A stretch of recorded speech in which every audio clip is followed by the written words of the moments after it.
Alors,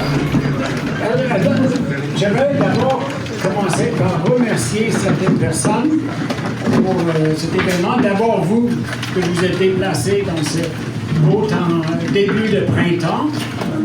Je dirais que chaque fois qu'on vient à cet endroit ici, il fait un temps mauvais, il pleut, il fait froid, il y a de la neige, mais les gens viennent quand même pour soutenir les événements comme ça. Je voudrais remercier Kawaliz pour nous recevoir ici. Je voudrais remercier aussi le Réseau international des femmes pour la démocratie et la paix d'avoir soutenu l'organisation. C'est Perpétue Mouramoutsi qui vient d'arriver, qui est là et qui est, entre autres, à l'origine du prix Victoire Ingabire, qui a été remis il y a quelques semaines à Bruxelles. J'aimerais remercier aussi le Congrès rwandais du Canada d'avoir appuyé et la communauté congolaise de Montréal de leur appui dans l'organisation de cet événement.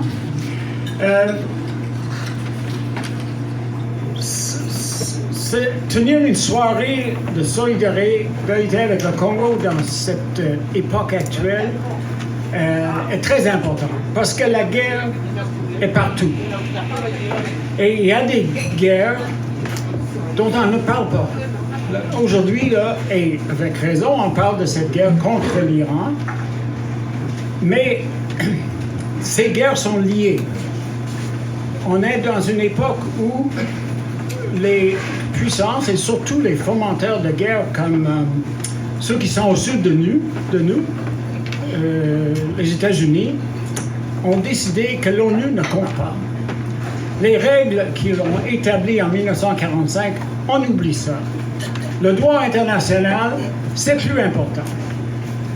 Et c'est ce qui explique ces guerres actuelles, dont ce qui se passe au Congo, cette guerre-là date depuis plus de 30 ans. Donc, c'est dans une période très importante. Ces guerres se mènent en Asie, en Amérique latine et en Afrique. Et pour pouvoir combattre ces guerres, et se battre pour la paix, il faut comprendre. Il faut comprendre d'où viennent ces guerres, pourquoi on mène ces guerres. Et l'exemple de ce soir, c'est vraiment important. Et c'est pour ça que nous, à Baraka Books, on a décidé de créer une collection de livres. La collection s'appelle Traction.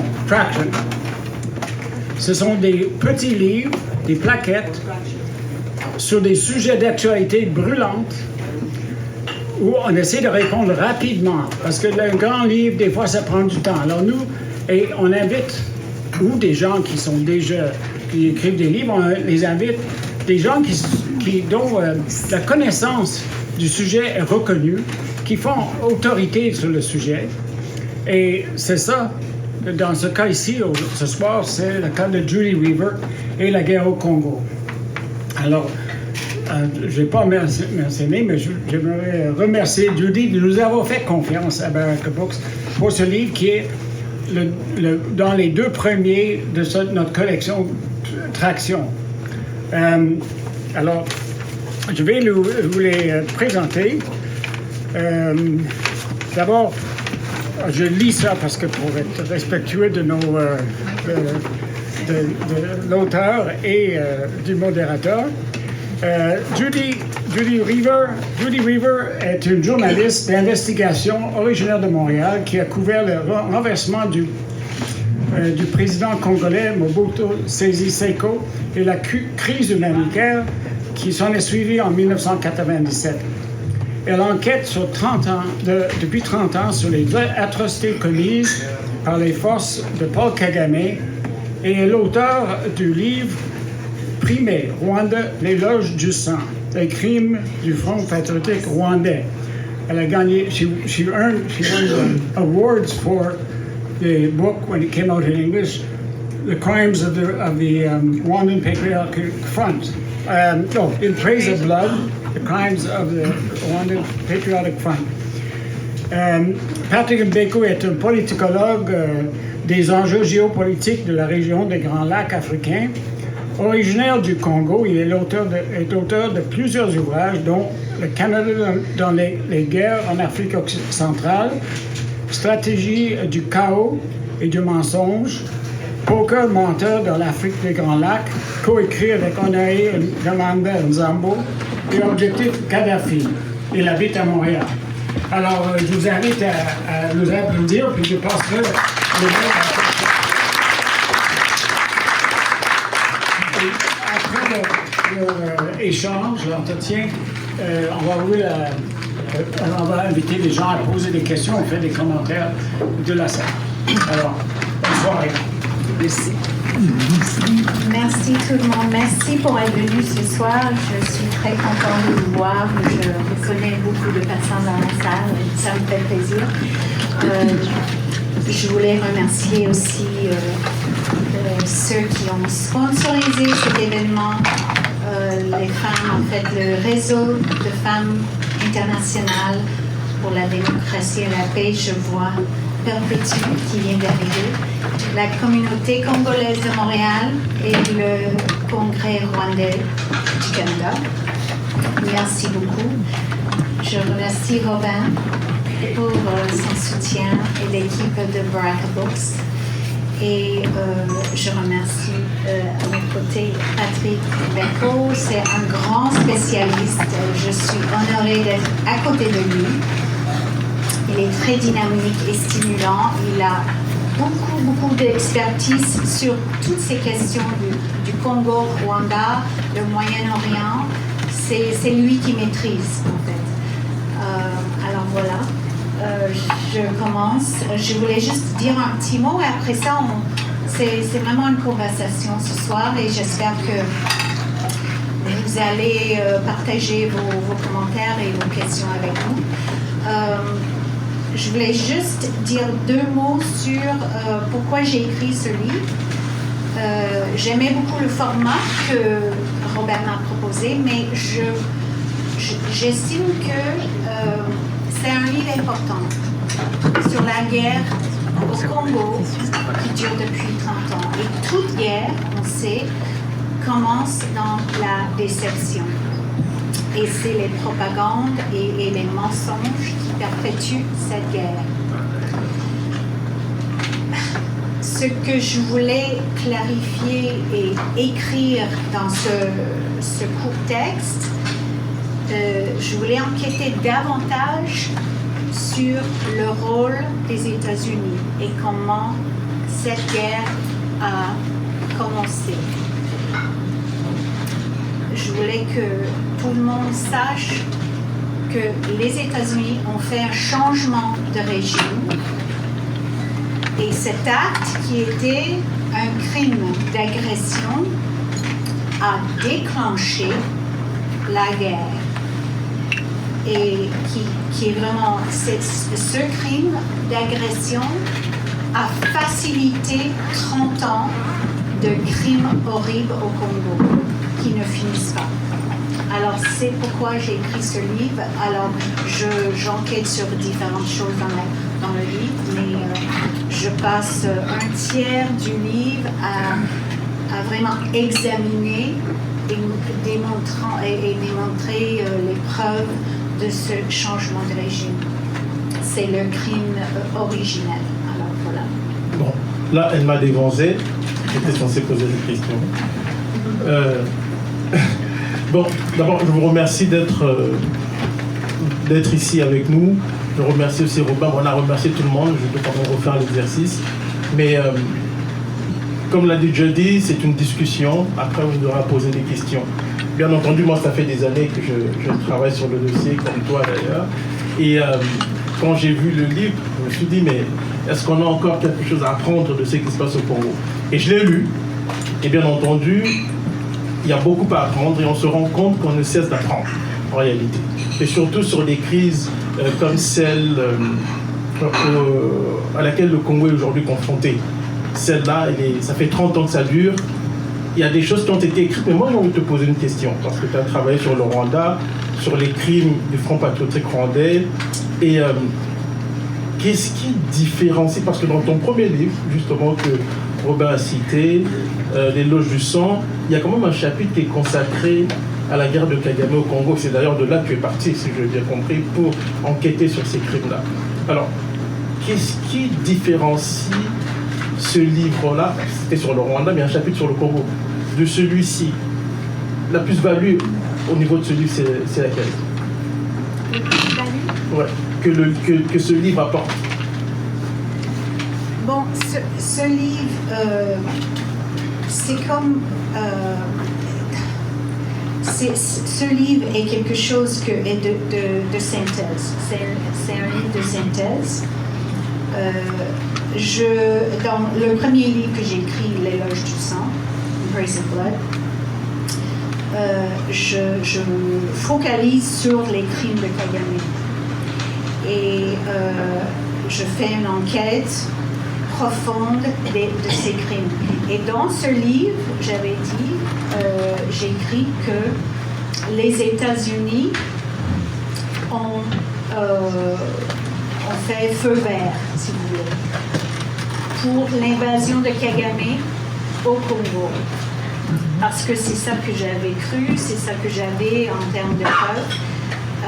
Mais mon focus, c'était les détails de la dynamique de ces crimes au Rwanda.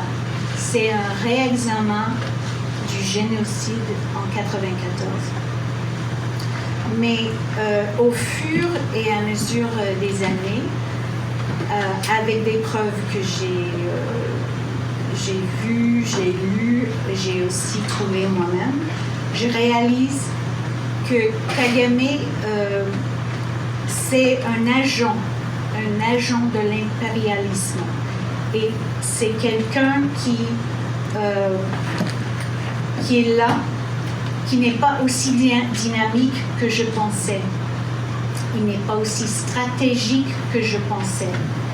Et c'était un outil de l'Occident. C'est quelqu'un qui était utilisé. Alors je voulais mettre la lumière sur les États-Unis parce que ce sont les États-Unis qui ont restructuré l'Afrique centrale.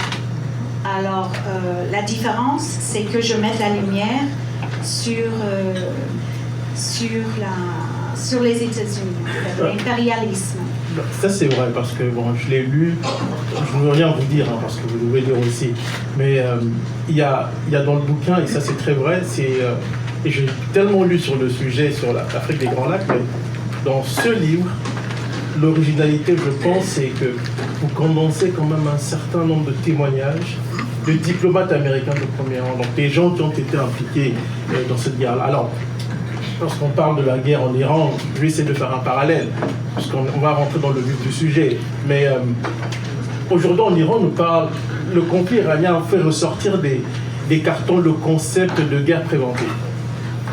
C'est ce que Trump dit. Bon, la guerre préventive, bon, moi je ne sais pas ce que ça veut dire, mais bon, on compose avec. Et Kagame a utilisé d'une certaine manière ce prétexte en 1996 pour attaquer le Zaïre en disant que je dois attaquer le Zaïre parce que le Zaïre, le Zaïre c'est l'actuelle RDC, République démocratique du Congo. Et donc Kagame a dit le Congo héberge le soi-disant génocidaire et donc pour prévenir le génocide, un autre génocide au Rwanda, je veux attaquer le Zaïre. Doit-on, je me fais l'avocat du diable, doit-on dire que la guerre de Kagame est une guerre préventive ou juste une guerre d'invasion?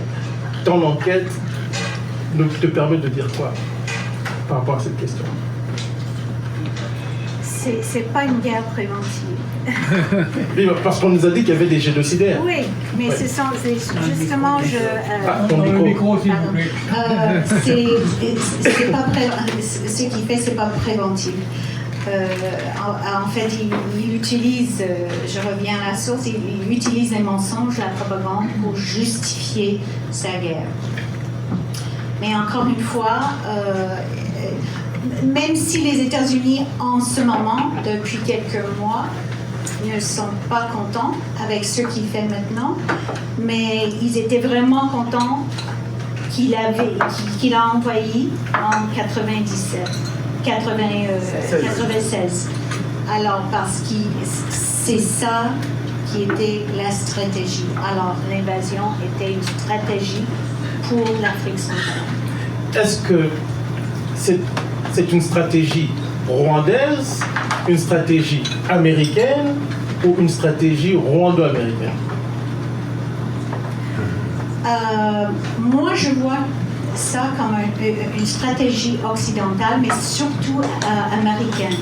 Et ils ont vu qu'ils pouvaient utiliser Museveni et Kagame comme des pivots géostratégiques. Alors, c'est ça qu'ils ont fait. Et après avoir envahi, évidemment, Kagame et son cercle, son oligarchie, était vraiment contente de saisir le territoire et d'exploiter des minerais, des richesses. Mais non, c'est américain.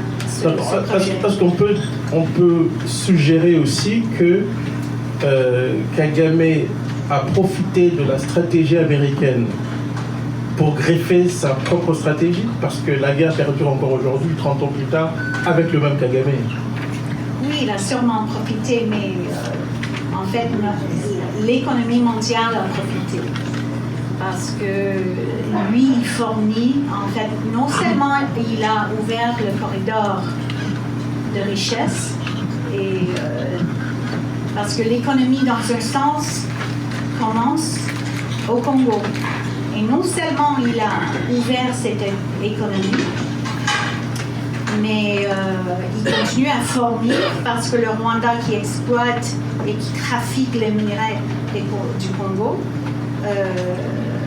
ensuite vend et exporte ces minerais vers l'Asie et après à tout le monde.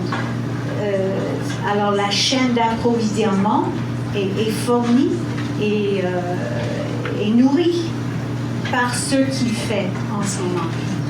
Moi, il y a une chose dans le livre qui m'a beaucoup frappé, c'est l'aspect humanitaire.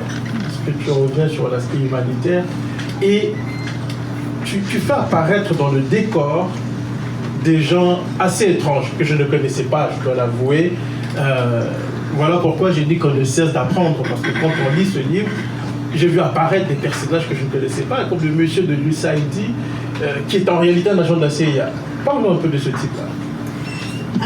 Oui, parce que tu l'as interviewé en plus. Oui, je l'ai interviewé. Il est relativement âgé en ce moment, mais il s'appelle Robert Hudak. Et c'est quelqu'un qui a commencé sa carrière, il était diplomate, mais il a commencé sa carrière en assistant pour Kissinger. Henry Kissinger, le secrétaire d'État américain. Exactement. Et durant les bombardements contre le Cambodge. Et alors ça fait longtemps, et puis il était aussi ambassadeur dans les années 80 en Ouganda, juste au moment où les États-Unis ont décidé de choisir Museveni et de commencer à financer l'Ouganda politiquement, et de donner le grand soutien. Et c'était au moment où ils ont choisi Kagame et Museveni comme vraiment des pivots stratégiques pour le continent, pour créer une zone d'influence et pour aussi lutter, d'avoir ces personnes pour lutter contre l'islamisme sur le continent. Il a aussi travaillé, il était député assistant secrétaire d'État en Afrique et ensuite il a été sur terrain durant l'invasion de Kagame en 96-97. Et surtout, il travaillait pour le USAID, Agence du développement de Washington, mais il était sur terrain, il dirigeait une équipe de disaster resistance. Et puis, c'est assez drôle pour quelqu'un d'avoir ce genre de poste au moment au moment de la guerre, pour quelqu'un, un diplomate comme Robert Hudak. Mais je démontre les preuves dans le livre qui travaillait comme un agent de la CIA. Et je l'ai interviewé chez lui. En fait, je l'ai téléphoné, il était chez lui. Et il a nié qu'il a travaillé pour la CIA, mais j'ai une source américaine qui a travaillé depuis longtemps en Afrique pour le gouvernement. Et il m'a confirmé qu'il travaillait pour la CIA à l'époque, sur terrain, au Zaïre-Congo, durant le renversement de Mobutu. Et durant notre conversation, il n'a pas nié que les États-Unis ont fait un changement de régime. Il était très, très surpris que je lui posais des questions critiques, directes et dures. J'avoue que moi aussi j'étais surpris quand même. Parce que d'abord son nom, parce que je me suis tellement documenté, mais ce nom-là, je ne l'avais pas vu. En tout cas, c'est passé sous les radars. Et quand on lit le livre, surtout la partie où il nie sans lier, en fait, il nie sans lier.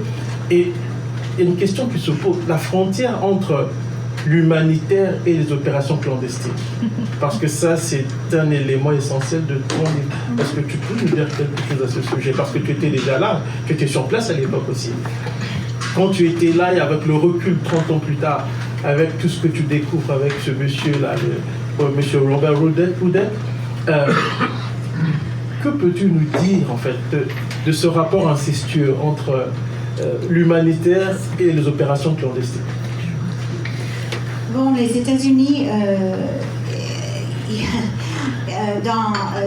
j'ai un document, mais les États-Unis, à l'époque, disaient à tout le monde qu'ils étaient au Zaïre et au Rwanda durant l'invasion de Kagame pour mener une opération humanitaire. Mais ils n'ont rien fait. Ils ont essayé de saboter toute opération humanitaire pour les Congolais et pour les Rwandais, surtout les réfugiés Hutus.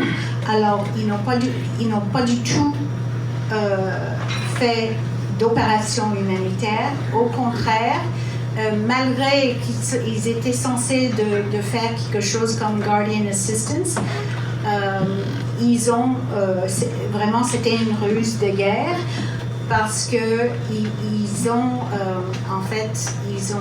créé une force opérationnelle, et cette force a déployé des avions de combat et des avions de combat comme les AC-130, qui sont des avions américains, aussi des Canberra du Royaume-Uni et des PC Orion qui faisaient les reconnaissances, la surveillance, qui ramassaient du renseignement militaire. Et toute cette opération, cette force opérationnelle facilitait à l'époque le trajet militaire de Kagame qui a renversé Mobutu. Et c'est ça qui était le but. Les États-Unis étaient sur place avec tous leurs planificateurs, tous leurs analystes et tous les personnels. Et c'était une grande opération très, très, très organisée. Et officiellement, ils étaient là pour faire une opération humanitaire, mais avec toutes ces données qu'ils ramassaient et qu'ils ont donné à Kagame et aux troupes rwandaises. Et tous ces renseignements, surtout, a permis à Kagame de localiser les ennemis au Congo, surtout les ennemis qui étaient des réfugiés Hutus, qui étaient le cible. C'est vrai que quand tu en parles comme ça, moi je me rappelle, quand la première guerre du Congo a commencé, j'étais au Congo à l'époque, Zaïre. Et dans l'imaginaire, encore aujourd'hui, dans l'imaginaire collectif, on a fait croire aux Congolais que c'était une guerre congolo-congolaise et qui avait été remportée par des jeunes gens qu'on appelait les Kadogo, donc les enfants soldats. Et pendant très longtemps, on a ressassé cette histoire. Au point qu'au Congo, beaucoup de gens, encore aujourd'hui, pensent que Mobutu a été renversé par des enfants soldats. Alors qu'en réalité, il y avait toute une machine. Bon, pour avoir coécrit le livre Stratégie du chaos du monde, parce que je l'ai coécrit avec M. Honoré Mbanda. M. Honoré Mbanda, c'était l'ancien patron des services secrets congolais, ancien ambassadeur en Israël et le conseiller spécial du président Mobutu en matière de sécurité. Et je me souviens d'une discussion qu'on a eue, il m'avait dit, pendant les négociations de paix en Afrique du Sud, il est allé là-bas pour rencontrer les protagonistes congolais. Donc, Laurent Désiré Kabila, c'était ses émissaires. Et pendant la pause, alors qu'il se trouvait, je ne sais où, dans la salle de négocier, il y a un diplomate américain qui l'approche. Et ce que je vous raconte, corrobore tout ce que vous venez de dire. Ce diplomate américain lui dit, écoutez, M. Mbanda, pourquoi continuez-vous à faire la guerre? De toute façon, vos véhicules, vos blindés, tout ce que vous avez comme équipement militaire, nous le connaissons. Nous connaissons même les numéros de Kalachnikov que portent vos militaires. Et le diplomate américain lui a dit ça, il lui a demandé à lui de faire un coup d'État au maréchal Mobutu, mais c'est une chose dont on ne parle pas beaucoup et qu'il m'avait beaucoup raconté. Ça corrobore justement ce que tu viens de dire. Et c'est d'autant plus important parce que la plupart des conflits, même encore aujourd'hui, on le voit, que ce soit en Iran, c'est un peu trop flagrant, mais en Ukraine, on nous présente des conflits dans lesquels les acteurs pléniers se cachent dans l'ombre. C'est ce que je comprends, qu'on comprend aussi à la lecture de ce livre par rapport aux Zaïre, parce que on est persuadé que Mobutu devait tomber. En fait, c'est le même modus operandi, diabolisation. On ne dit pas que Mobutu était un saint, mais il y a un processus. On diabolise pour justifier la guerre, mais les acteurs pléniers se cachent dans l'ombre, et ce sont les acteurs apparents qui apparaissent. Et dans le cas du Congo, et même du Rwanda, on le voit dans le cas du Congo, nous on voyait la tête de Laurent Désiré Kabila, le groupe rebelle qui était mis devant. Mais les Rwandais, on les voyait bien entendu, mais ce qu'on ne voyait pas, c'était justement les choses l'équipement militaire qui était derrière, parce que vous parlez des avions Orion, ce sont des avions espions. Et justement, quand vous parlez aussi de la traque des ennemis, c'est quand même brutal, mais l'ennemi, c'était quand même des femmes, des hommes, des femmes et des enfants civils dans l'armée. Des réfugiés. Oui. C'était des réfugiés. Oui. C'est ça qu'on traquait avec des avions espions. Oui. Et puis, en fait, ils ont donné tout ce qu'ils avaient pour que Kagame et ses milices et puis ses soldats ont pu localiser les réfugiés dans la forêt.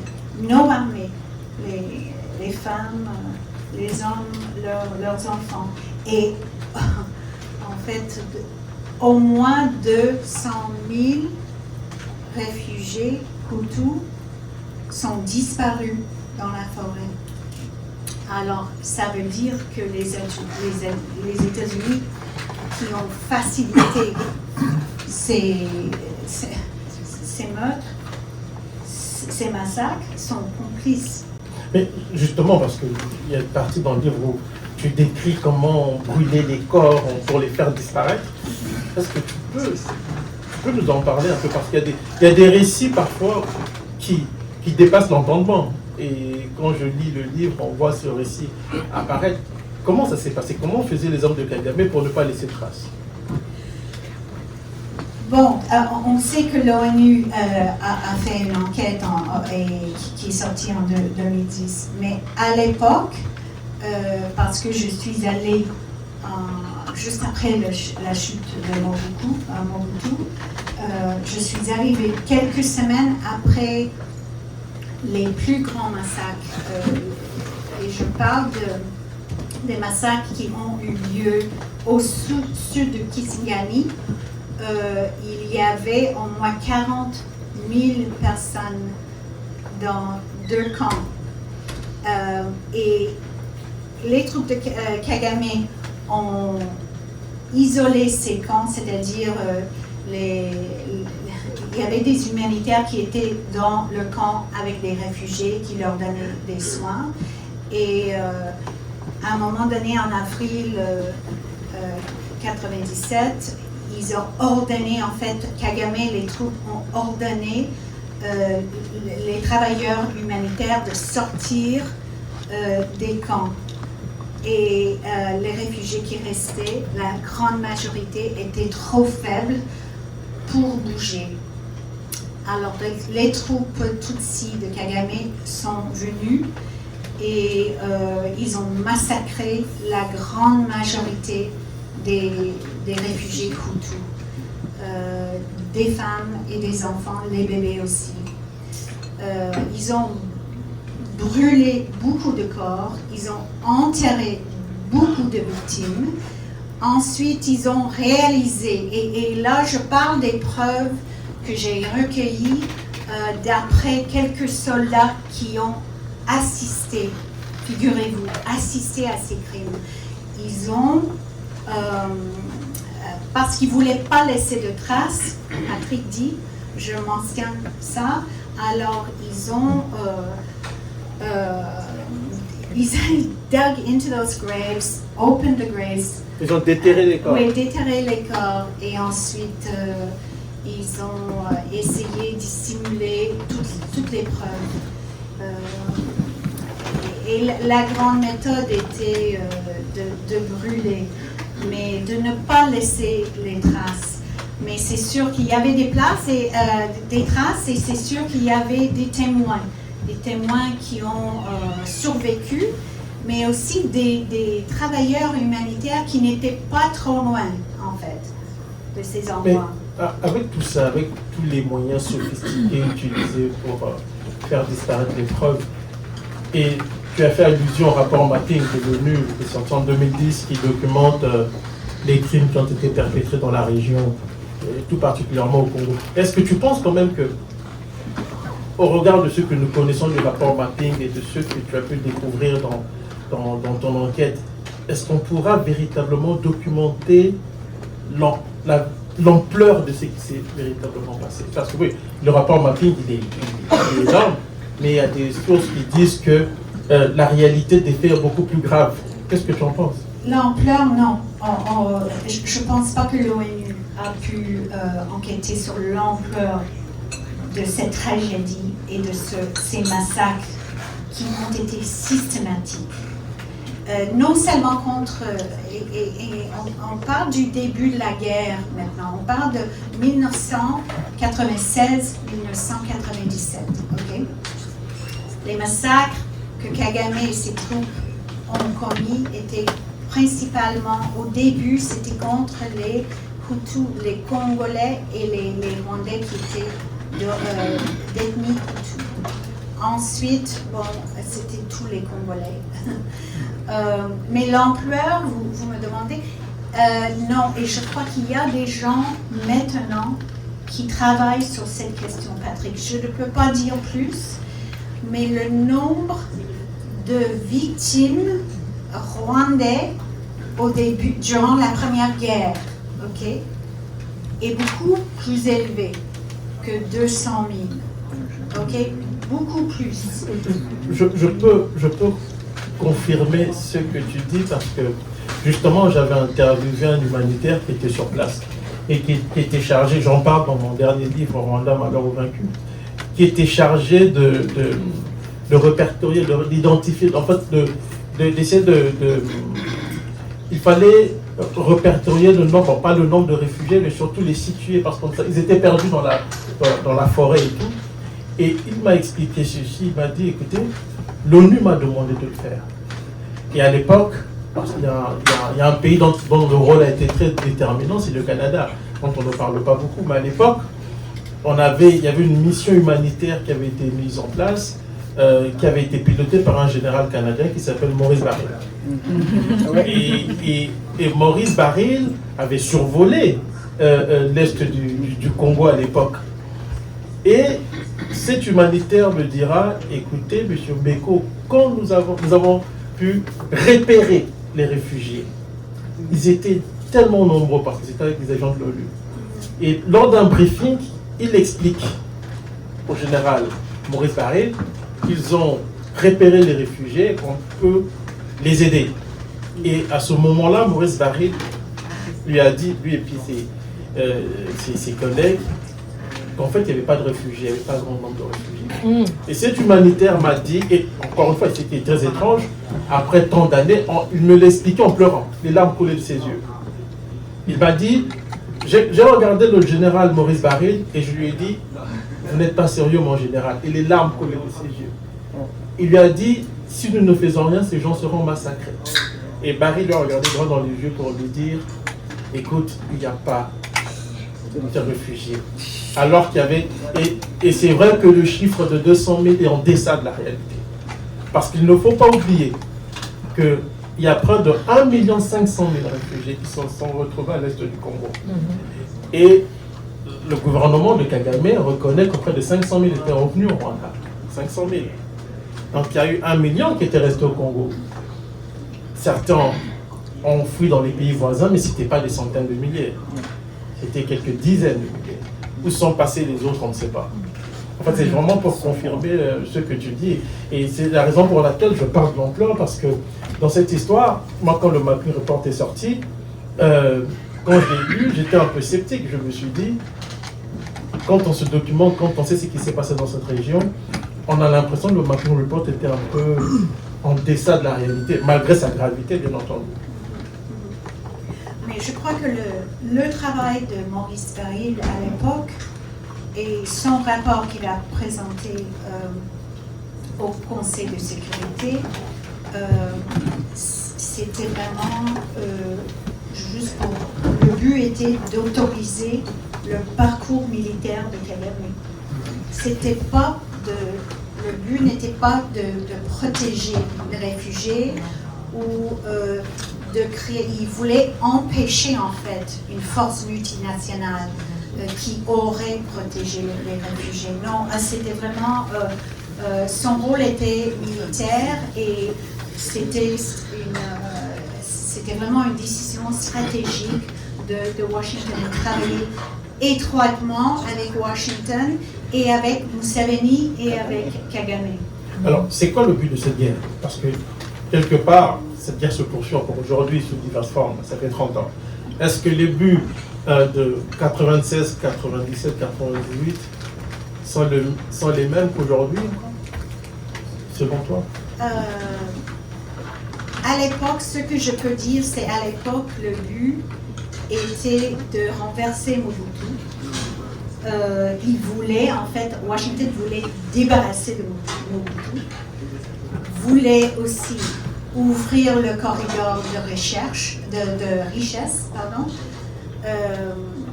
ouvrir l'économie, et c'est ça qu'ils ont fait d'ailleurs, parce que sous Mobutu, les niveaux de cuivre et de cobalt avaient chuté. Le cours. Beaucoup, d'une manière fantastique. Alors, il y avait à peu près à peine de production de ces deux richesses ou minéraux qui sont vraiment stratégiques pour l'économie. L'économie mondiale. Hein. Oui, l'économie mondiale. Et on voit depuis le niveau de production de ces deux-là ont augmenté d'une manière incroyable. Aussi, les minerais dans l'Est, dans les Kivu, dans les provinces de Kivu artisanales, qui sont aussi stratégiques pour l'économie aéronautique, pour l'industrie de la défense et pour toutes nos technologies modernes. Alors, on voit d'une manière phénoménale comment le Congo est essentiel et la production de ces minerais est essentielle pour l'économie moderne. L'autre chose, l'autre stratégie, c'était évidemment de créer une zone d'influence politique et militaire en Afrique centrale, mais aussi lutter d'avoir ces pivots stratégiques pour lutter contre l'influence islamiste. Au Soudan? Oui. Il y a dans le livre, tu parles d'une guerre sans front. J'ai bien aimé l'expression. Tu parles d'une guerre sans front. Il n'y a pas de ligne de démarcation entre les protagonistes. Pourquoi cette expression? Ça, c'est la guerre que Kagame, le Rwanda, mène. Et je voulais juste dire un petit truc. Tout à l'heure, on avait parlé de nombre de victimes rwandais au Congo au début de la guerre. Mais les Congolais, on ne sait pas exactement combien de personnes congolaises sont mortes depuis le début, mais c'est dans les millions. Okay? Les millions. On n'a pas fait d'études empiriques, mais c'est au moins 7 à 10, on croit, millions de Congolais qui sont morts depuis 30 ans. La guerre sans front, c'est la guerre que Kagame mène, et je dis ça parce que sa stratégie, en fait, c'est les méthodes opérationnelles de guerre, c'est d'attaquer les civils, okay? Utiliser les milices pour attaquer les civils. C'est une guerre de terreur. Il utilise le terrorisme. L'idée, c'est de tuer et de déplacer. Alors, les survécus, les rescapés, après ces attaques, se déplacent, quittent leur territoire, et c'est là où Kagame, ses milices arrivent, s'installent, s'emparent du territoire et commencent à récolter, exploiter les richesses, récolter tout ce qu'il y a dans les champs. Et c'est comme ça, c'est une méthode. Alors, c'est pas une guerre militaire dans le sens classique. Alors ça, c'est une méthode. Il y a aussi la méthode que j'aimerais que tu expliques, Patrick, la guerre d'infiltration. Et ça, je mets la faute sur la communauté internationale qui a promu, sponsorisé les accords, qui a des accords de Sun City et de Lusaka qui ont intégré les anciens combattants dans les forces armées congolaises, les anciens combattants qui ont commis des pires atrocités, imaginez-vous. Alors, des gens qui ont été des membres de milices de Kagame, qui ont ensuite été intégrés après ces accords de paix dans les forces armées et qui ont eu des postes supérieurs dans les forces armées congolaises. Et c'est pourquoi je dis que c'est une des facteurs majeurs pour laquelle l'armée congolaise ne peut pas défendre le peuple et le pays.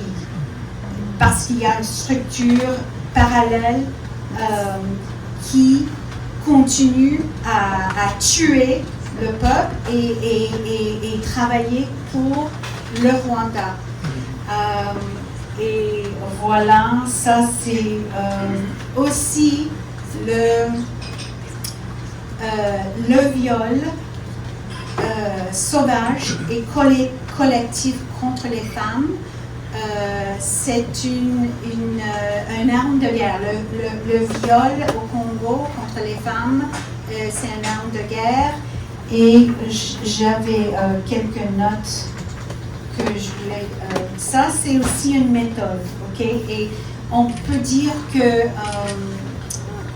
tous les groupes armés sont coupables d'avoir commis le viol, mais le viol collectif et le viol sauvage au Congo a commencé d'une manière épidémique quand la guerre a été déclenchée par le Rwanda. Et c'était vraiment une stratégie. Alors, par ces termes, parce que le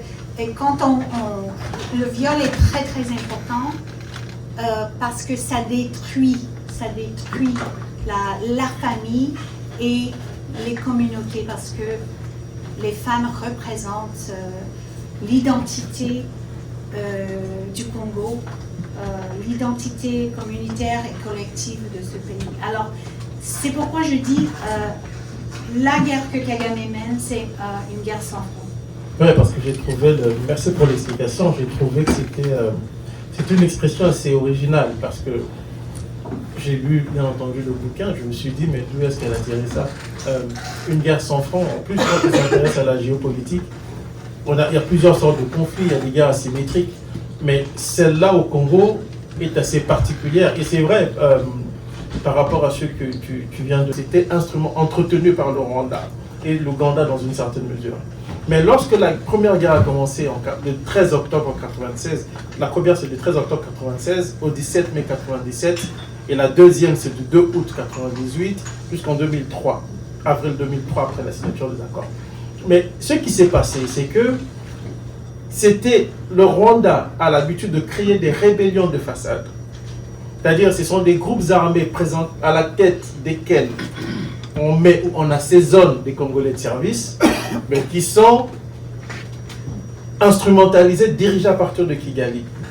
Et donc, ça permet au Rwanda de ne pas apparaître au devant de la scène. Ce qui fait que, quand il y a le conflit, comme actuellement, il y a une guerre entre le Congo et le Rwanda, la plupart du temps, on parle de guerre entre le Congo et le M23, soutenu par le Rwanda. Alors que le M23 est une fabrication rwandaise. En fait, c'est un masque qu'utilise le Rwanda pour être présent au Congo, tout en congolisant le conflit. Et c'est ce qu'ils ont fait en 1996, ils l'ont fait en 1998, et qu'ils continuent de faire. Donc la plupart des groupes armés, des grands groupes armés, parce qu'il y a des groupes armés qui sont congolais, mais les groupes armés majeurs qui ont déstabilisé les institutions, ont été créés par le Rwanda, et dans une certaine mesure par l'Ouganda. Et donc, pendant le processus de paix dont Jody a parlé, les pays occidentaux ont poussé le Congo à négocier avec des groupes armés qui avaient été créés par l'État agresseur. Et donc, il y a eu un accord de paix qui a été signé. À la suite de cet accord de paix, il fallait créer une armée nationale dans laquelle on a injecté des gens qui appartenaient à ces groupes armés qui venaient des pays voisins, en l'occurrence le Rwanda. Et donc, l'armée congolaise aujourd'hui est phagocytée. Elle est en fait noyautée par le Rwanda qui peut l'instrumentaliser. Et même la question des viols, quand on parle de viols à l'est du Congo, le premier réflexe était de dire mais ce sont des viols qui sont commis par des militaires congolais.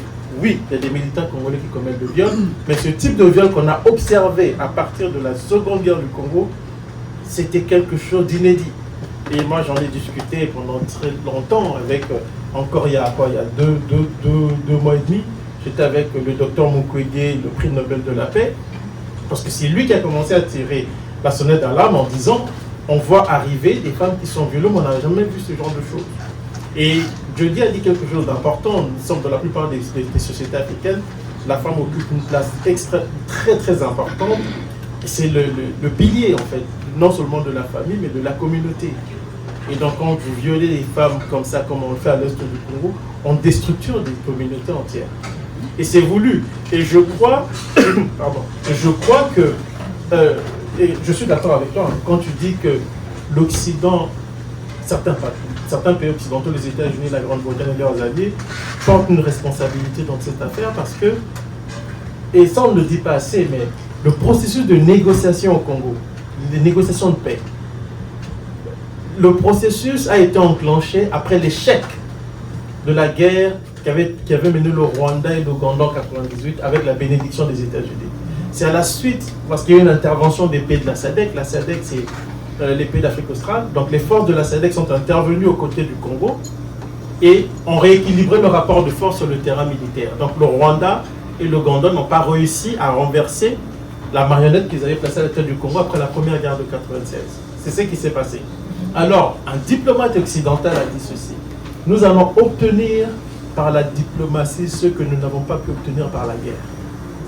Et c'est la raison pour laquelle on a demandé au gouvernement, on lui a demandé de négocier avec des supplétifs du Rwanda pour permettre au Rwanda de noyauter l'armée et les institutions civiles et militaires, de sorte à le contrôler à distance. Tu veux ajouter quelque chose? Oui, je voulais juste te poser une question. Combien environ, évidemment il y avait des milliers, mais combien d'anciens combattants qui ont battu dans les milices de Kagame ont été intégrés dans ces processus de brassage et mixage? Estime-toi. Les estimations qu'on a, si on se fie, parce qu'il y a un rapport qui est sorti en 2002 des Nations Unies, qui disait déjà à l'époque que le RCD Goma, entre guillemets, donc un des groupes armés créés par le Rwanda, avait pu injecter entre 35 000 et 50 000 armes. Oh, c'est incroyable. Maintenant, après, c'est pas fini, parce qu'il y a eu d'autres rébellions, entre guillemets, qui sont apparues et qui ont permis au Rwanda de procéder de la même manière. Donc aujourd'hui, on estime qu'on dépasse les 65 000 personnes là. Là, c'est ce qu'on peut, dont on a l'idée, mais c'est plus que ça. C'est plus que ça. Et ça, c'est au niveau militaire. On ne vous parle même pas au niveau civil. Oui. Parce que vous avez dans les institutions congolaises des gens qui sont de connivence avec le Rwanda et on le sait. Mais qu'on ne peut pas, que le Congo, les gouvernants actuels ont peur d'indexer par peur d'être accusés de faire, d'être contre les Tutsis, ce genre de choses. Parce qu'il ne faut pas oublier que Kagame a fait quand même du génocide un fonds de commerce incroyable. Je veux dire, c'est devenu... il y a toute une diplomatie du génocide qui a été développée autour de sa stratégie. Et donc, tout ça permet de comprendre aussi la situation dans laquelle se trouve aujourd'hui la RDC. Et si on comprend ce qui se passe au Congo, on comprendra mieux la plupart des guerres que les États-Unis mènent à travers le monde. Parce que si vous allez en Libye, c'est le même processus. C'était les rebelles libyens qui... Mais au fond, il y avait l'OTAN derrière. Donc, on pousse des gens à orchestrer un processus de déstabilisation qui est piloté de l'étranger et qui permet à l'OTAN d'intervenir. On l'a vu en Libye, on l'a vu en Syrie, on l'a vu en Ukraine, où on nous parle d'une guerre qui oppose la Russie à l'Ukraine, alors qu'on sait en réalité que l'Ukraine n'existe pas. L'Ukraine est en arrière-scène, l'Ukraine est en fait dirigée par l'OTAN. Et ce n'est pas moi qui l'invente, hein. Allez lire des enquêtes du Wall Street Journal et du New York Times. Parce que quand on parle de ça, on vous dit « Ah, mais vous êtes un complotiste ». Et pourtant, tous les jours, les médias américains produisent des enquêtes très fouillées. Le New York Times a sorti une enquête sur comment la CIA a implanté des bases secrètes en Ukraine pour piloter la guerre à partir de l'Ukraine, en donnant des détails extraordinaires. Mais l'Ukraine expérimente ce que le Congo a déjà expérimenté, continue d'expérimenter, et que Judy explique dans son livre. Bon, on revient sur le lien. Bon, alors, parce que tu as parlé de la méthode, et on a parlé de toutes ces méthodes qui sont utilisées par le Rwanda. Moi, j'ai une question à te poser personnellement, parce que tu es journaliste. Tu fais partie de ces rares journalistes occidentaux canadiens à avoir documenté les crimes qui se passent là-bas. Moi, j'ai pu observer dans le dossier des Grands Lacs, il est difficile pour beaucoup de journalistes, d'universitaires ou des membres d'ONG d'accepter une lecture des événements qui tranche avec la vérité officielle. D'après toi, c'est dû à quoi? Parce que je suis sûr d'une chose, c'est que ton livre, bon, tu as la force de ton livre, c'est que tu as quand même interviewé les diplomates américains, les acteurs américains de premier plan. Donc difficile de t'accuser de quoi que ce soit. Et qu'est-ce qui fait que la plupart d'universitaires, de journalistes, peinent à réévaluer l'état des connaissances sur le sujet, 30 ans après, et au regard de l'évolution des connaissances? Oh, c'est compliqué, mais... Excuse-moi, je pose cette question parce que toi, tu as été attaqué quand tu as sorti ton livre, ton premier livre sur le Rwanda, alors que ton livre était basé sur des témoignages et des documents de l'ONU. Donc, qu'est-ce qui fait que les gens aient cette difficulté à remettre en question la doctrine officielle? Oui. On a quelques avocats de la défense qui ont travaillé pour le TPIR, ça c'est le Tribunal pénal international pour le Rwanda, un tribunal qui a été créé par l'ONU après le génocide. Et je crois, bon, il y a plusieurs raisons pour ce problème de doxa. Je lutte contre ça depuis 30 ans, mais je pense qu'une des premières causes, les causes plus importantes, c'est le manque de justice.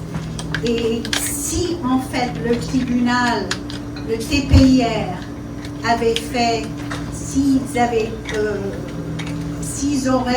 fait un boulot juste, s'ils avaient enquêté, inculpé et condamné le FPR pour... Le FPR, c'est le Front patriotique rwandais, c'est le régime de Kagame. S'ils avaient poursuivi Kagame et ses commandants pour les crimes qu'ils avaient commis avant, durant et après le génocide, surtout en 1994, c'était le mandat, l'histoire du Congo aurait été tout autre et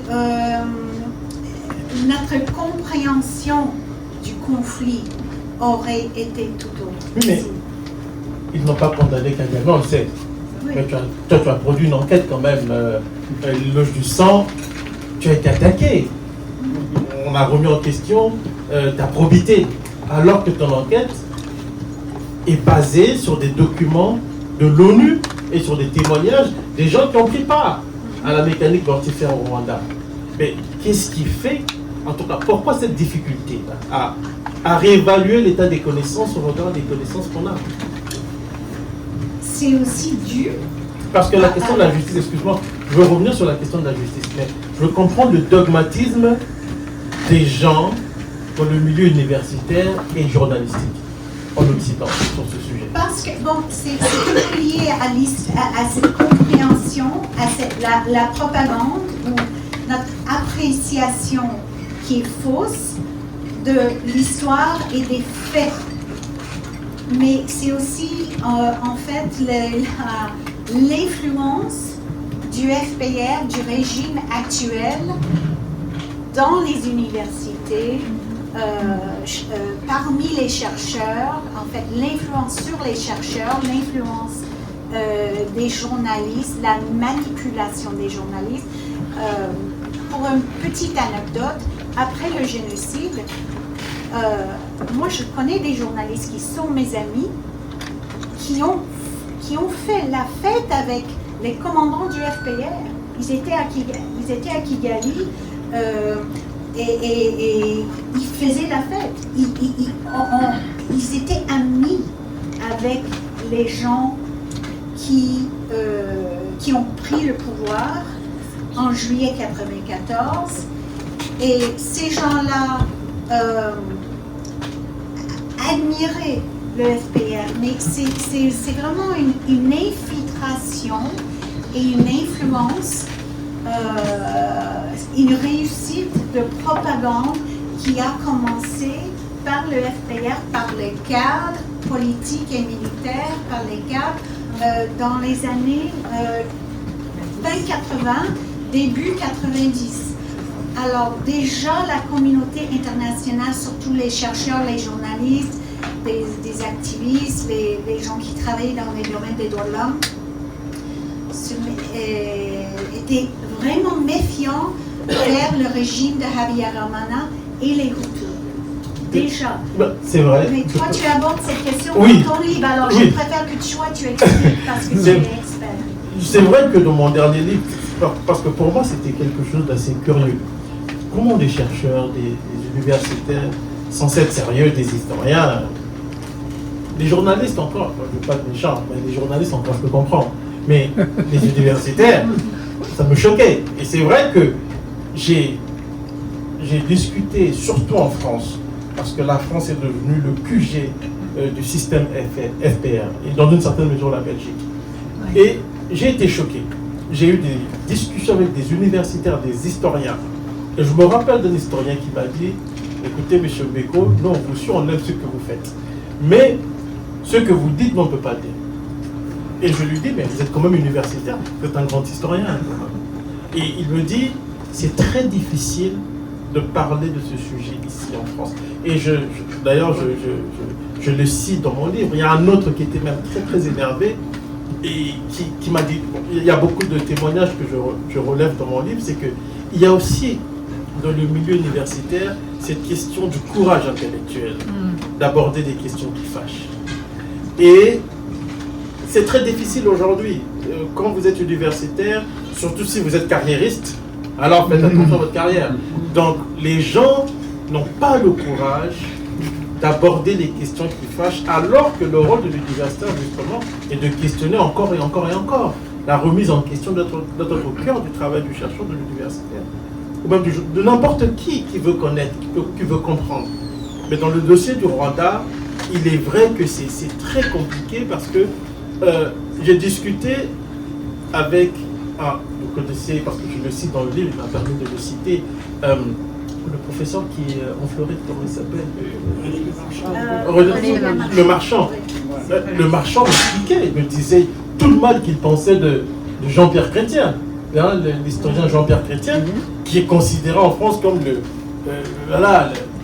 le grand prêtre du dossier rwandais. Il me disait que cet homme-là, c'est un farceur, et qu'il a arrêté de parler avec lui. Et je lui ai dit, vous voulez que je transcrive ça dans mon livre? Il m'a dit, oui, tu peux le faire. Donc je l'ai fait. Et donc, il y a ce problème-là dans le milieu universitaire qui est quand même très sérieux, et qui fait que si vous voulez, et ça, c'est un historien qui m'a dit, un Français qui m'a dit, si vous voulez prospérer dans le dossier du Rwanda en France, répétez la doxa officielle. C'est aussi simple que ça. On va vous intégrer dans des... En tout cas, vous allez passer dans les médias, vous allez devenir le chouchou des médias. Et le plus grand scandale, pour m'arrêter là, c'est le dernier rapport que certains d'entre vous ont vu sur le rôle de la France au Rwanda. Le rapport Duclerc sur le rôle de la France au Rwanda, 1000 pages. Mais le rapport Duclerc, c'est un rapport, c'est une commande politique. On a demandé à un historien qui ne comprenait rien à la région des Grands Lacs de produire un rapport sur le rôle de la France au Rwanda. Bon, il a produit un rapport, et je sais de sources sûres qu'il y a eu un différend entre lui et certains de ses collègues. Mais Duclerc a des ambitions personnelles, et donc on produit un rapport comme ça, qui devient un document de référence sur le rôle de la France au Rwanda. Et donc, bonjour les dégâts pour l'avenir. Et c'est incroyable. Et c'est pire parce qu'on pense que ça s'arrête aux universitaires. J'ai interviewé 2 magistrats français. Même au niveau des procès, on a le même problème. Ce sont des procès à sens unique. On condamne des gens à tour de bras dans des procès totalement problématiques. Et là, il y a des avocats, il y a Alison qui est là, qui peut témoigner de ce qu'ils ont vu au niveau du TPR. Et c'est pareil dans les États occidentaux, dans les États de droit aujourd'hui. Et c'est vrai, je confirme ce que tu dis quand tu affirmes que Kagame a réussi non seulement à noyauter, mais à susciter aussi une forme de crainte dans les milieux, dans les rédactions, dans les milieux universitaires. Et cette crainte est liée à un autre phénomène dont on ne parle pas beaucoup. C'est que Kagame a des amis puissants. Kagame a des amis très puissants, et certains universitaires intéressés à la question des Grands Lacs, les journalistes, les gens le savent. Ils savent qu'il y a des sujets qu'il ne faut pas toucher. Lorsque mon ami Charles Lonana a sorti son livre, je peux vous dire qu'il y a des organisations en France qui se sont mobilisées. La LICRA, ils ont écrit à France Média Monde, c'est-à-dire la structure qui chapeaute France 24, RFI et tout ça, pour dire qu'on ne veut plus le voir là. Et Madame Saragosse, la PDG, la présidente de France Média Monde, a dit oui, il ne sera plus invité. Vous voyez le niveau. Et donc, si on revient à la question qui nous unit ce soir, et je veux basculer sur la question de la justice dont tu as parlé tantôt, tu as parlé de la CPI. Et il y a un enquêteur de la CPI qui t'a donné des confidences, qui t'a fait des confidences sur les poursuites, la difficulté de poursuivre Laurent Kagame et ses hommes. Peux-tu nous en parler un peu? Ça, c'était à l'époque, c'était relativement tôt. Où Kagame, en fait, ses grands chefs de guerre dans les provinces de Kivu, massacrés et commettaient des crimes horribles. Et la CPI a été créée en 2002 et avait la possibilité d'enquêter sur, en fait, le commandant de tous ces massacres qui était à Kigali. C'était le président rwandais, c'était pas Kagame lui-même. Parce que tout le monde, chaque année, l'ONU sortait des enquêtes qui montraient que Kigali créait ces milices et recruter des gens pour les milices, financer ces milices et donner des armes aux milices. Et en fait, toutes les preuves étaient là, mais c'était vraiment difficile au début de faire des enquêtes parce que c'était le chaos, les massacres, les dangers, les risques pour les enquêteurs, figurez-vous.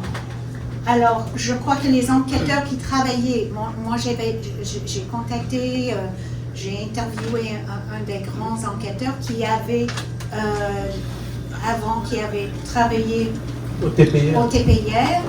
Ensuite, il enquêtait sur les crimes en Ituri et surtout en Ituri, c'est une province au nord des Kivu, où les milices de Kagame s'opéraient sur terrain. Et il avait peur pour sa vie. Et à l'époque, lui discutait avec son chef qui était le procureur, Luis Moreno Ocampo, le procureur. Il a dit que c'est le temps de viser Kagame, c'est le temps d'arrêter ces chefs de guerre. Et on peut le faire si on fait il y a cette preuve, on peut trouver les témoins, les preuves sont là, les dégâts sont là. Mais c'était un choix politique de la part du procureur Ocampo, Moreno Ocampo. À l'époque, Kagame était intouchable. Alors même il a laissé, ce procureur ne voulait pas, au début, il ne voulait pas toucher le plus grand chef, Bosco Ntaganda, qui était le pire milicien, chef de guerre que Congo a jamais jamais vu. Alors ça a pris des années avant que la CPI a issu des mandats d'arrêt contre lui, mais la CPI a décidé de ne pas, même quand ils ont eu Ntaganda, ils ont poursuivi et ils ont condamné Bosco Ntaganda. Ils l'ont poursuivi comme chef de guerre congolais. Pourtant, Ntaganda, il a lutté dans toutes les milices de Kagame et lui, il a été aussi dans l'armée rwandaise avant que l'armée rwandaise a saisi le pouvoir en 1994 après le génocide. Alors, la grande majorité de personnes avec qui j'ai parlé savent bien ou disent que Bosco Ntaganda est rwandaise, mais il est perçu comme congolais. Il a été poursuivi et condamné comme un Congolais qui n'a jamais été influencé ou commandé par quelqu'un d'autre. Il travaillait à son côté. Tout le monde sait que c'est faux. C'est absolument absurde. C'est ça la réalité de la guerre que traverse la RDC. Le temps file, on va ouvrir la séquence de la période des questions-réponses. Et donc, S'il y a des gens qui ont des questions, n'hésitez pas, le micro va circuler. Ça, c'est sans fil ou... Oui, Il faut venir devant ou quoi? D'abord, moi, je tiens à remercier, d'abord, avant qu'on passe aux questions, Judy pour avoir écrit le livre.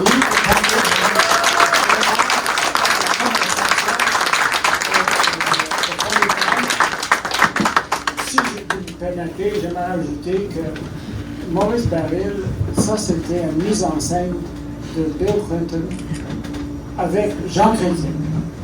C'est Jean Chrétien qui a décidé qu'on allait créer une force d'interposition. Et c'était novembre 1996. Et il s'est réveillé, lui puis sa femme regardaient la télé, et ont dit, il faut faire quelque chose. Ça, c'est l'histoire officielle. Et ils ont créé ça. Et c'est son neveu, Raymond Chrétien, qui était l'ambassadeur, qui ont créé cette force d'interposition pour protéger, avec l'idée avant que ça serait une force militaire mort-née, ce que c'était. Et le témoignage que tu as fait, j'en ai entendu d'autres comme ça aussi. Alors c'est important. Jean Chrétien ne doit pas en sortir indemne. En 2003, c'était correct. Alors, on va ouvrir, je m'excuse de faire cet ajout, mais là, on a des questions peut-être.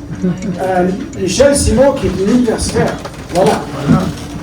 Tout d'abord, je veux féliciter Judy Weber, Patrick Mbeko et Robin Philpot pour l'événement, pour la publication. Votre courage est honorable. Oui. Je suis un universitaire. Je suis un universitaire et j'ai le goût de faire un très court commentaire pour essayer de fournir l'explication que je donne de l'absence de courage des universitaires. Je crois qu'il y a trop peu de journalisme d'enquête comme celui qu'effectue Judy Weber et l'absence d'une présence journalistique d'enquête sur le fond des enjeux fait en sorte que les universitaires se sentent mal à l'aise de prendre des initiatives étant donné leurs impératifs de carrière. Alors, il ne faut pas s'illusionner, les universitaires manquent de courage et c'est, à mon avis, ce qui explique pourquoi ils se taisent même lorsqu'ils savent. Ma question est pour Judy Weber. Vous avez dit que à l'époque où Kagame s'engage au Congo, il est un pivot des États-Unis.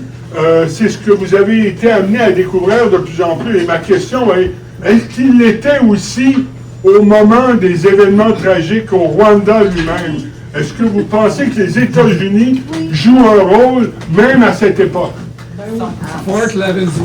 Oui, c'est une bonne question. J'aimerais enquêter davantage sur cette question, mais oui. Je pense que il y a des gens qui peuvent témoigner d'une manière plus détaillée sur ça, mais j'aimerais savoir qu'est-ce que tu en penses, Patrick. Mais ça m'a pris longtemps de croire, mais oui. Moi, je dirais que oui, tout simplement parce qu'il faut d'abord comprendre qu'il a été formé par eux, par l'État Fort Leavenworth, quand la guerre civile a commencé au Rwanda, puis il est revenu. Et on sait aujourd'hui, par exemple, qu'il y avait une guerre secrète entre les Français et les Américains au Rwanda, et Kagame avait justement un téléphone crypté que lui avaient fourni les services secrets américains, et qui a été décrypté par les services français. Ils ont dû changer. Donc on ne donne pas à n'importe qui ce type de téléphone pour être en contact avec les alliés américains. L'autre élément, de mon point de vue, qui est fondamental, qui permet de comprendre le rôle de Kagame, c'est le génocide, c'est l'articulation du génocide. Parce qu'à l'époque, il y a une force des Nations Unies sur place au Rwanda. Souvent on oublie de le dire, il y avait la MINUAR, la mission des Nations Unies. Quand les massacres ont commencé, la MINUAR était là. Ce sont les Américains et les Britanniques qui ont fait pression au Conseil de sécurité pour que le mandat de la MINUAR ne soit pas renforcé.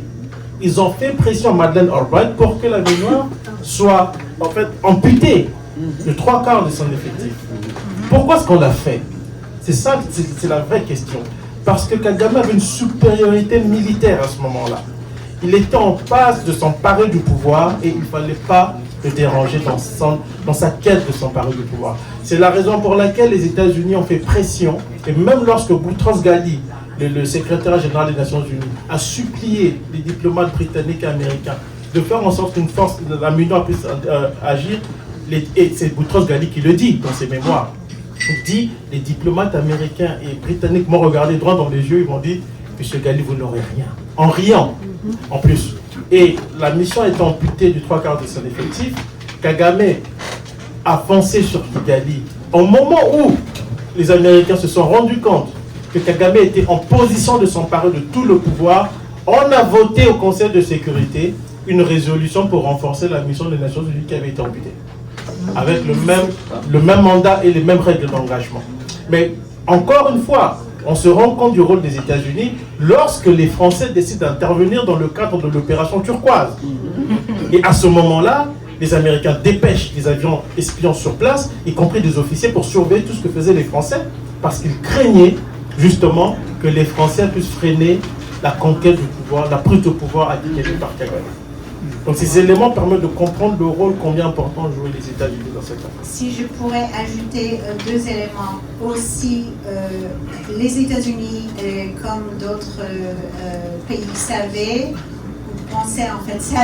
que Kagame était responsable pour l'attentat contre l'avion de Habyarimana, avec ses preuves, avec leurs satellites. Et savaient aussi qu'à partir d'avril, les forces de Kagame commettaient des crimes, surtout dans le nord et dans l'est du Rwanda. Et on savait, parce que les gens qui ont travaillé pour l'ONU recueillaient des témoignages avec des preuves des grands massacres de Kagame. Alors les États-Unis ont supprimé tout ça. Ils ne voulaient pas que la communauté internationale et le grand public connaissaient vraiment ces faits historiques. Et ensuite, ils ont réussi à imposer le récit, c'est-à-dire ils ont refusé de poursuivre Kagame au TPIR pour tous ces crimes. Ils ont transféré la juridiction des crimes de l'ONU au Rwanda pour laisser les criminels poursuivre eux-mêmes. Alors ça, ce sont des opérations et la politique de Washington qui a organisé ça. Oui, Alison. J'étais l'avocate de Bagosora, qui était le prétendu cerveau du génocide au Rwanda en 1994. OK. J'avais juste deux commentaires à propos de ce qui a été dit jusqu'à là. Oups. Merci. Alors, j'avais juste deux commentaires à propos de ce qu'on a discuté. À propos de l'armée congolaise, en 2020, juste avant la pandémie, Martin Fayulu était au Sénat, à Paris, et il avait dit à la fin, il y avait 300 Rwandais généraux dans l'armée congolaise, qui est quand même beaucoup. Wow. C'est incroyable. Deuxième chose, à propos des universitaires, j'ai parlé avec une universitaire à Paris à propos du sujet, et elle a dit, oh my God, je suis en train de enseigner, ce qui n'est pas vrai. Je dis, mais pourquoi est-ce que tous les universitaires... Elle dit, c'est parce que tous les universitaires veulent aller au Rwanda pour faire leurs recherches. Je dis, mais qu'est-ce que vous pensez qu'ils vont trouver? Ils ont détruit toutes les archives de ce qui était la vérité à l'époque, et ils ont nettoyé tout pour présenter leur narrative officielle. Deux choses que Bagosora a dit durant son témoignage devant la cour. Numéro 1. C'était l'avocat de Bagosora. Une des deux avocats. Et il y avait une question, premièrement, une question à propos de l'attentat. Parce que personne n'a été accusé de ce crime, qui a tué deux présidents, du Rwanda et Burundi. Alors le procureur en contre-interrogatoire dit, Monsieur Bagosora, c'est vous qui étiez responsable de ça. Et Bagosora lui regarde, et il regarde les juges et dit, Monsieur le juge, est-ce que vous voulez demander à votre procureur de retourner dans son bureau et continuer ses devoirs, enlever ce dossier de la tablette et continuer son enquête, parce qu'il sait fort bien qui est responsable de ce crime. Deuxièmement, quand Bagosora a témoigné à propos d'une question qui portait sur Prudence Bushnell. Prudence Bushnell a appelé et a voulu parler avec Bagosora. Tu peux juste durant me dire les c'est sondes. qui C'était le député, chef des affaires... diplomate américaine, oui. Et elle était à Washington et elle devait témoigner. Mais les témoins américains qui devaient témoigner, finalement, n'ont jamais témoigné, sauf un pour la défense. Mais quand la question était à propos de Bushnell, mais Mme Bushnell vous a appelé, M. Bagosora, pour vous demander d'arrêter les massacres. Et Bagosora a dit, écoutez, il y avait une guerre, l'armée faisait face à l'armée de Kagame, et si on tournait le dos pour essayer d'arrêter les massacres, ça serait la fin. Et il a dit, vous savez fort bien que c'est les États-Unis derrière tout ça, et pourquoi est-ce que les États-Unis ne sont pas venus eux-mêmes au Rwanda? Pourquoi est-ce qu'ils sont allés derrière le FPR pour envahir notre pays? Parce que pour lui, c'était sans question, les Américains étaient derrière ça. Il y a aussi toute la question de ce qui est arrivé, David Rawson, qui était l'ambassadeur américain sur place. Il a commencé en janvier 1994. Il a écrit dans son livre que la décision a été prise aux États-Unis en 1992 de renverser le régime de Habyarimana. Et ça se trouve dans les archives américaines. Alors, c'est clair que les États-Unis étaient derrière. Après Mobutu, c'est Museveni qui était leur chef en Afrique. Ils ont pointé le doigt. Et après ça, Kagame, avec le contingent diaspora Tutsi dans l'armée de Uganda, qui a mené la guerre, qui a piloté la guerre contre le Rwanda. Le 1er octobre 1990, c'était là où on a envahi le pays Rwanda. Et c'était une guerre d'agression menée par les États-Unis. Et quand on regarde tous les câbles diplomatiques qui s'échangeaient à travers les 4 ans de la guerre, c'est très clair ce qui est arrivé. C'est indéniable. Anyway. Oh, merci.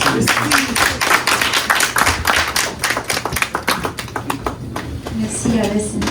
Sorry, it wasn't a question. J'aimerais profiter d'avoir l'occasion pour dire qu'il y a eu des couvertures très courageuses à l'époque, notamment celle de John F. Kennedy ici. Vous savez, je vais même partir de cette anecdote parce que John F. Kennedy est témoin d'un moment où Tajuddin, que vous connaissez peut-être, qui était le secrétaire général du 7e congrès panafricain, dans notre salon au Grilla, nous discutions de la mise en place de cet axe qu'on appelait KKK à l'époque, et de la surveillance américaine et surtout du déploiement du plan américain dans la région. Tajuddin a nié que cela se faisait alors qu'il était à Kampala, à quelques encablures de là où ça se passait. Quand il a été investigué, il est mort quelques mois après, de façon tragique. Ce que ça démontre en réalité, c'est que le premier plan américain de reprise du Congo, parce que contrairement aux analyses, les Américains n'ont jamais lâché le Congo depuis Lumumba. Ce qui les inquiétait, c'était le remplacement de Mobutu et le vacuum.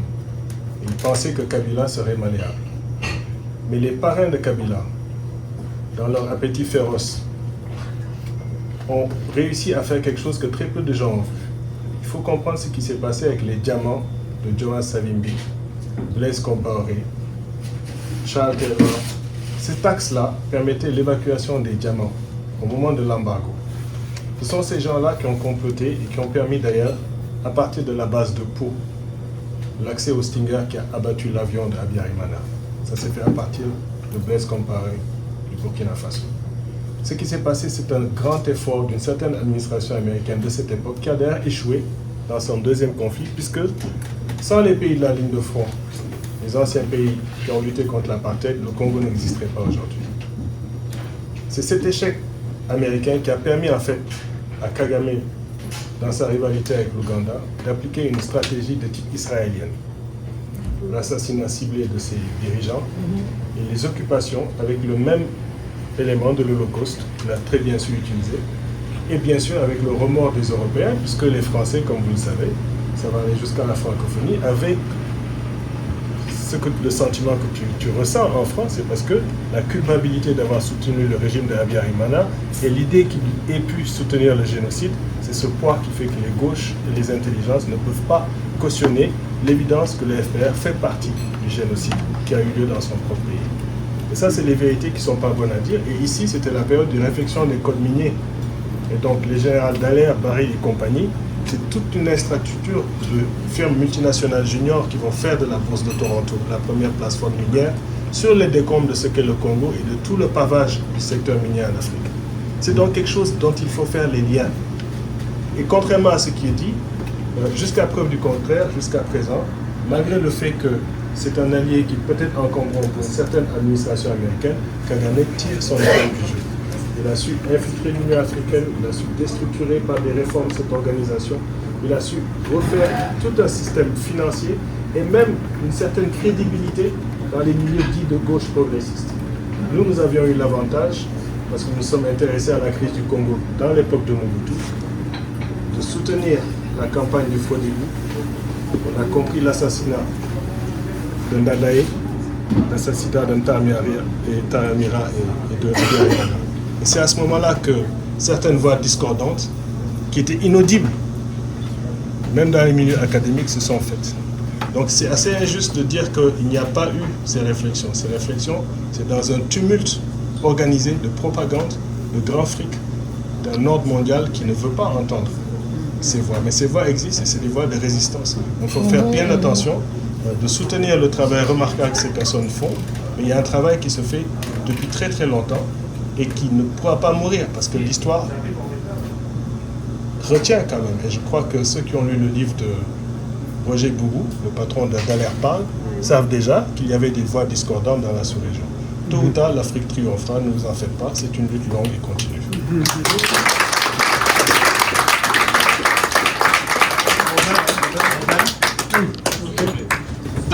Judith, dont on a parlé tantôt, juste avant de prendre la parole, je vais dire une chose sur Judith. Je l'ai rencontré en 2000, on s'est rencontrés en 2008. C'était l'un des rares journalistes de la presse, le quotidien La Presse, à couvrir les événements du Congo.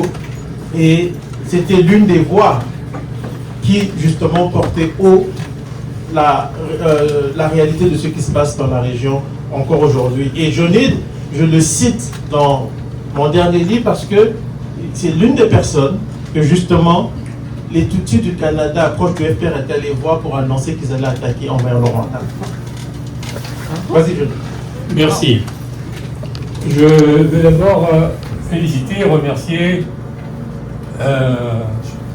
Julie Rever et Patrick Mbeko pour la discussion très riche, très animée.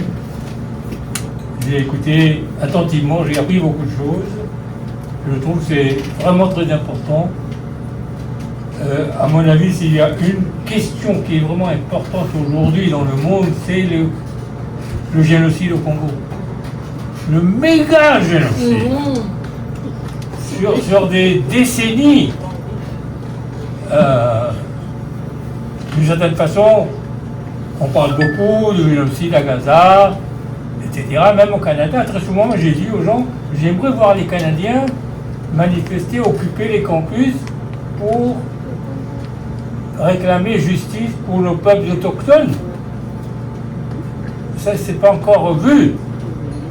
Je n'ai pas encore vu les étudiants occuper les campus pour réclamer justice pour les Premières Nations au Canada. Mais on est focalisé sur Gaza. Et bien sûr, on n'est pas focalisé du tout sur le Congo, sur l'Afrique des Grands Lacs. Mais dans tout ce que j'ai entendu, je voulais juste attirer l'attention sur un aspect, une dimension de la problématique congolaise et de l'Afrique des Grands Lacs en ce qui concerne le contexte. Et je pense que je n'ai pas senti suffisamment la contextualisation de la problématique des Grands Lacs dans la fin de la guerre froide et ce qu'on a appelé le moment unipolaire de l'Occident. N'oubliez pas, en 89-90, l'Union soviétique s'écroule. Le président américain s'appelle George W.H. Bush, père, qui avait été directeur de la CIA. L'effondrement de l'Union soviétique, comme vous le savez tous maintenant, l'Occident avait promis aux Russes qu'il n'y aurait pas un pouce d'expansion de l'OTAN en direction de l'Est. C'était un mensonge. Finalement, d'ailleurs, c'est pour ces mensonges qu'on a eu l'invasion de l'Ukraine, l'occupation de la moitié de l'Ukraine. Bush a démontré qu'il était marqué par la défaite du Vietnam. Il parlait toujours du syndrome vietnamien, qu'il fallait libérer l'Amérique du syndrome du Vietnam. Et je pense que c'est à ce moment-là, en 89-90, il se sent tout à coup le maître du monde. Il est le chef du seul empire qui est debout. L'Union soviétique s'est effondrée. Et si vous voyez ce qui s'est passé dans ces années, 89-90, une des premières opérations, c'est le Rwanda. Une autre, c'était l'invasion du Nicaragua. La capture de Noriega. Un peu comme ils viennent de le faire avec Maduro. Le monde entre dans un nouveau contexte, complètement. Et c'est dans ce contexte qu'il faut voir qu'est-ce qui s'est passé, pourquoi cette stratégie américaine au Rwanda, au moment où il faut que l'Occident lâche du lest en ce qui concerne l'apartheid sud-africain. Nous sommes à 90. Et comment l'Empire va refaire son contrôle sur le pillage du Congo. Et l'État profond, les penseurs, etc., ils ont abouti à cette conclusion. On va d'abord, nous n'avons plus besoin de la France en Afrique. Donc on va évincer les Français, c'est nous, et c'est les anglo-saxons qui prennent la tête. Pas seulement les États-Unis, suivis de très près par le Canada, la Grande-Bretagne, l'Australie et la Nouvelle-Zélande. C'est ce qu'on appelle les 5 yeux. Ce sont eux qui vont se débarrasser du pouvoir français au Rwanda. Ils vont faire entrer une élite anglophone qui d'ailleurs très rapidement vont imposer l'anglais comme langue officielle du pays. Voilà le contexte dans lequel se joue. Nous avons tout à coup un Israël africain. Un Kagame qui se voit tout permis, tout comme Netanyahou. Et il joue le même rôle et il a la bride sur le cou. L'Empire est là pour le soutenir. Et en même temps, il lâche l'apartheid dans l'Afrique du Sud. Mandela devient président en 1994, la même année où Kagame prend le pouvoir à Kigali. Alors, moi je voulais juste souligner ce contexte-là, ce qu'on a appelé le moment unipolaire de l'Occident, qui a duré de 89, je dirais, à 2011. 2011-2012. Pourquoi 2011 ? Parce qu'en 2011, pour la première fois, la Russie et la Chine se mettent debout au Conseil de sécurité pour dire non à l'Occident, à l'OTAN.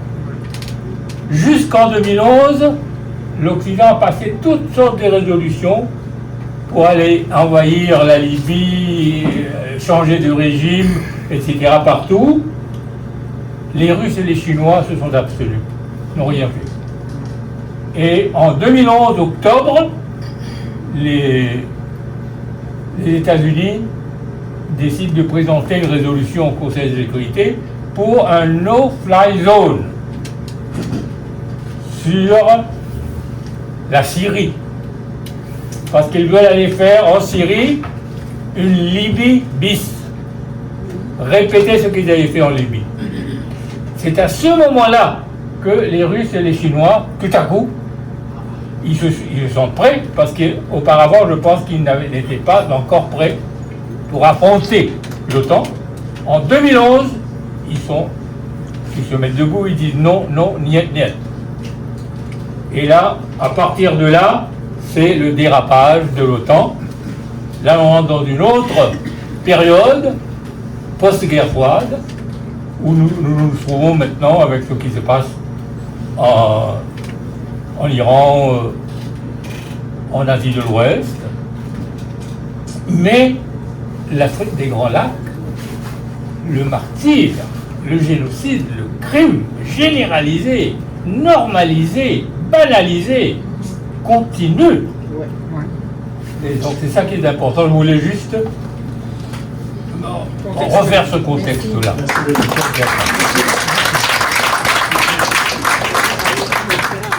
On se rappellera aussi que le premier pays que Kagame a visité, le premier pays que Kagame a visité à l'extérieur, c'est Israël. Il y a une photo de lui et Netanyahou qui était là en 96. Oui. Oui. Moi, j'avais une question en fait sur cette intersection-là entre l'Israël et les États-Unis au Congo. Est-ce que ça a eu lieu à la fin des années 90 lors du déclenchement du génocide? Est-ce que encore aujourd'hui, il y a une certaine, je dirais, intersection entre ces deux forces majeures qui sont une force au Moyen-Orient, en ce moment en Iran, en Palestine?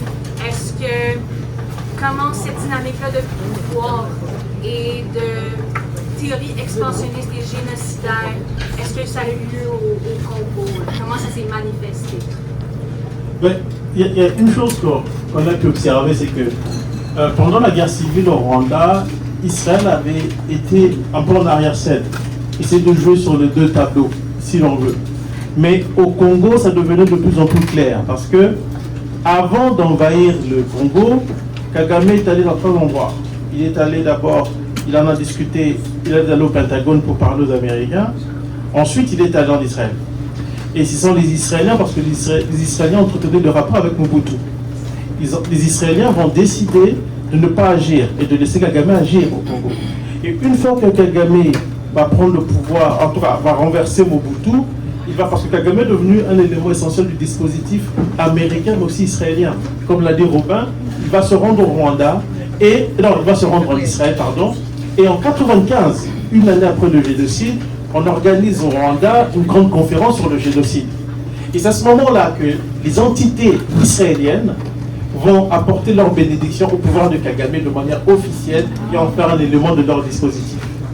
Et c'est seulement à partir de ce moment qu'on va voir se développer de rapports de plus en plus profonds avec l'État d'Israël. Et d'ailleurs, c'est des gens comme Zhorkov, qui est réputé être des gens proches du milieu sioniste israélien, qui vont devenir les grands soutiens de Kagame avec le rabbin Botech, et qui vont beaucoup militer pour que Kagame soit accepté dans la grande communauté sioniste mondiale.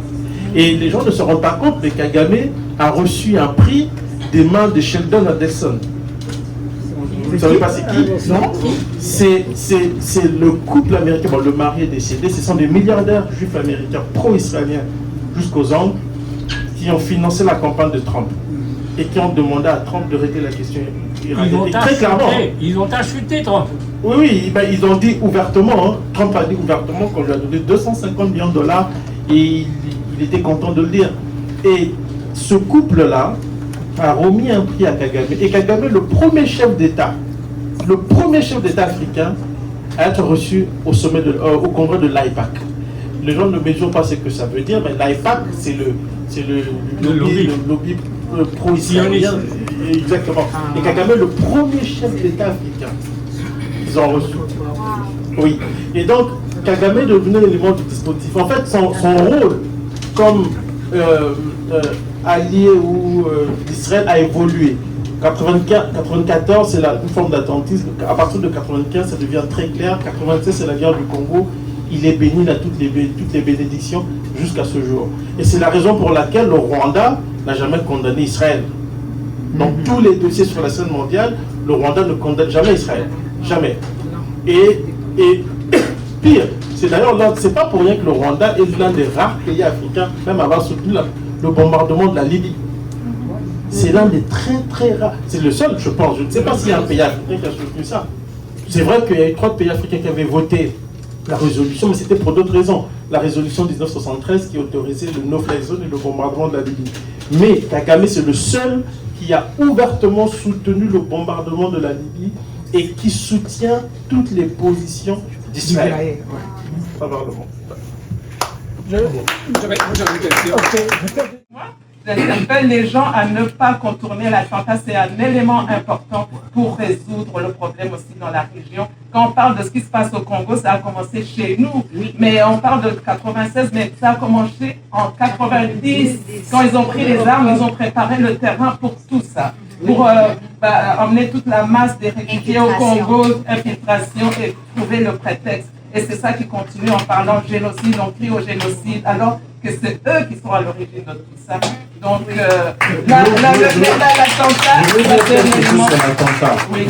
On sait que, je vais aller rapidement parce que là, sur le dossier de l'attentat, l'ONU a échoué, tout le monde comptait sur la justice française.